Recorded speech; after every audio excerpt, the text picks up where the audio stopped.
আসসালামু আলাইকুম, রিফাত বলছি। আজকে আপনাকে কিভাবে সহযোগিতা করতে পারি? ওয়ালাইকুম আসসালাম। আপনাদের রবি নাম্বার একটা অনলাইনে ছড়িয়ে পড়েছে ইতিমধ্যে, যেটা দিয়ে মানুষকে কল করে অনেক সময় বিভ্রান্ত করছে কিংবা সত্যিকার অর্থে কোনো ঘটনা ঘটছে কিনা। আমি আপনার নাম্বারটা বলি 01898916203। এই ব্যাপারে আপনাদের এখানে কোনো কমপ্লেন আছে কিনা? জি স্যার, এটি একটি ফ্রড নাম্বার। সেক্ষেত্রে হ্যাঁ। রিকোয়েস্ট করবো এই ধরনের কোনো নাম্বার থেকে কল আসলে সতর্ক থাকার কারণে। তো আচ্ছা, সতর্ক এই নাম্বার থাকবেন থেকে স্যার। কল আসে, কেউ কি রিসিভ করলে অসুবিধা হবে? না স্যার, সেক্ষেত্রে রিসিভ করে যদি কোনো ধরনের কোড ডায়াল না করে সেক্ষেত্রে কোনো ধরনের সমস্যা হবে না। আচ্ছা, এইটাই ঘটনা ঘটছে। ওই তো ফোন রিসিভ করলে নানান কোড বলছে। এখন ঘটনা হচ্ছে এই নাম্বারটা কি আপনারা অফিসিয়ালি বন্ধ করে দিতে পারেন না?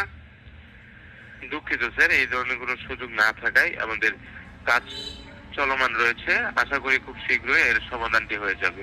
ও আচ্ছা, তাহলে এই